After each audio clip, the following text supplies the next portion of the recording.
Hey everyone, Sam at Wyvern Kodiak, and I have something pretty cool here to show everybody today. This is the Piratech Saga. So let's get into this thing and check it out. So starting off here, you'll notice that you have zero hardware on this thing, which is absolutely beautiful and clean. Titanium scales with a rich light inlay here. Has a beautiful milled titanium backspacer, titanium pocket clip. It is a frame lock. The lock bar relief cut is on the inside, thumb stud on the deployment, and it has some jimping on the spine.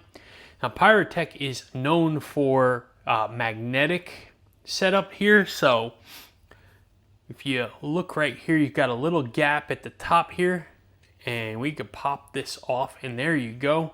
That is where our hardware is hidden. Okay, so you have two screws on the back. You have your pivot here, and if you notice, there's no pivot on this side.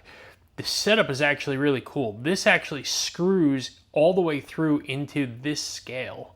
So totally different type of setup here. And then you have these neo magnets which lock in, and these things hold on really, really well. No issues whatsoever. They're not going anywhere. No sliding or anything like that. So outstanding construction on this thing. Boom, you've got the opening here on this S90V blade. This is it's a clip point, drop point type of scenario here. Really deep hollow grind on the blade here. Belt satin finish. Beautiful sharpening choil on this thing. Very reminiscent, and I've seen several comparisons now. This is a reminiscence of a Chris Reeve Sebenza. I certainly can see the similarities, and I'm sure that there's probably a little bit of influence there taken from it. Very, very cool. You have the Piratech logo here, which is the Kraken. And the Kraken represents like the unknown. So very, very awesome looking and gorgeous fit and finish on this knife.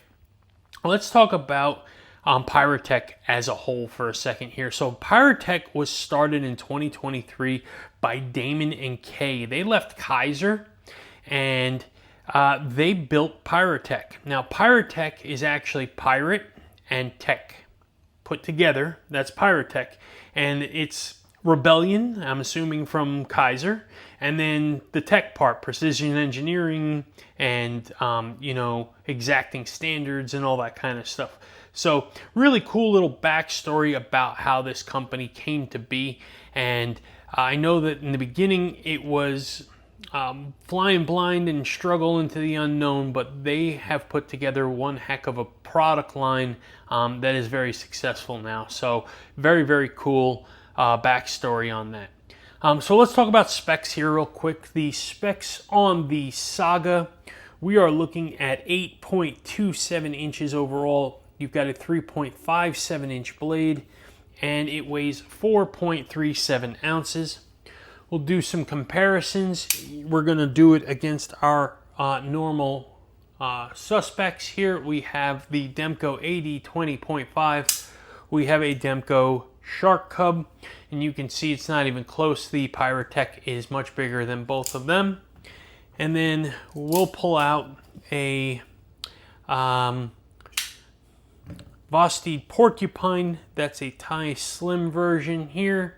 And then we're going to pull out my very own Wyvern Kodiak Gracchus. And you can see here that it is bigger than all of them, though it is much closer to the Gracchus than it is anything else that we've shown on the table. So it is a good full-size knife at coming in over 8.25 inches for sure. Let's talk about the ergos. The ergos are in hand here on a 4-finger grip. I have double XL hands, and you can see here that I have more than enough handle and grip here. Very, very comfortable. Beautiful build quality on here. Details like the crown spine. Jimping is sharp and very, very grippy. Very, very, very grippy. This is this is the good stuff right here. I'll tell you, this stuff will take your skin off if you just keep rubbing back and forth on it. It's like a saw blade. It's beautiful. Love that. So outstanding build quality here.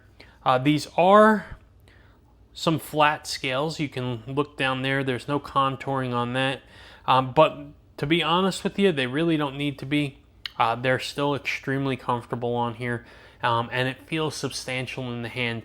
Very similar, eerily similar to a Sebenza. But very, very nice and comfortable for sure. There are no real other straight up points to grip. You can choke up here on this little angled flat spot here. I wouldn't slam it forward like this and stab, but if you want to get a little bit of pressure behind the edge and get some leverage, you can absolutely choke up here and get your thumb out there, and this will be great. Pinch grips, yeah, you can do it like this. You can do some draw cuts and stuff like that, but it's not spectacular. Let me wipe this blade, by the way. It is a fingerprint magnet. These satins, but they're beautiful, but they certainly do attract the fingerprints. So let's talk about the action. The action is on bearings, and around the pivot is a bushing as well. And they come on multi-row bearings. So, I mean, they're really trying to get as much action as they possibly can out of this thing, and I think that they do. You know, it is very great deployment. I swung and missed on that. And but drop shutty action here, a couple shakes and it closes. Deployment is outstanding on the thumb studs. The reverse flick works great as well. The action on this thing is absolutely beautiful. Really, really nice action on this thing. This is a really cool knife, and I definitely dig it. And if this hasn't been on your radar, definitely should be. Let's check this pocket clip. We always do that, and let's see what it looks like here. We do have a very small ramp. It has plenty of room behind the ramp here to get the fabric underneath, but it does not have a very long elongated ramp there, so we might get some bunching, but let's try it out and see what we think. So pulling out the test pants here, we have medium thickness jeans. We're going to take the knife, put it in the pocket, see how well the pocket clip slides into the pocket, how good the retention is on that clip, how easy it is to slide out of the pocket, and if there's going to be any long-term damage or fraying to the edges or seams of the pocket. So let's go ahead and check that out here. We're in position, put a little pressure. No, it slid right over. Very, very nice, actually. Not deep carry, but deep enough, in my opinion, sticking out a little more than maybe 1/4 of an inch, not quite 1/2 an inch, so somewhere's around there. Very reasonable as far as the amount of knife sticking out of the pocket. Plenty of retention there. You can see I'm moving the pants. I'm not moving the knife. The knife is staying in the same spot on the pocket, so very good clip there. And then coming out of the pocket is just as good as going in. A+ on this one. Very, very good. I was concerned with the ramp on this, but it turned out that it worked really well. So I guess, you know, sometimes it's more than meets the eye on these things, which is cool. So, my gosh, I don't know why I keep swinging and missing on this thumb stud. The detent on this thing is a pretty good detent. So, you know, I think I keep forgetting that it has a real stiff detent on this. And I just kind of overshoot, but yeah, like that. So anyhow, let's talk about anything I don't like on this knife. Well, you know, it has excellent access to the lock bar. I think right here was a missed opportunity. You have these nice little milling dots right here, but you know, I guess my question is, they're not sticking up. There's no texture here. If you would have stuck them up, it would have been something that makes it grippy, and instead it's not. It's just there visually, which is, there's still plenty of room. But if you're going for it, I think I would have done that. Yeah. Let's see. I really can't sit there and say I dislike anything else about this knife. I mean, it really is a great knife. I mean, just absolutely outstanding. I love what they did with this thing. It's gorgeous. Yeah, I'm pretty set with this one. One other thing I forgot to mention, so they do HRC testing on each and every knife. I'm not going to take the knife apart to take a look at it, but if you look on the tang, they said there's 3 dots on each tang for where they did the hardness testing on it. And I'm trying to see, can we see it anywhere?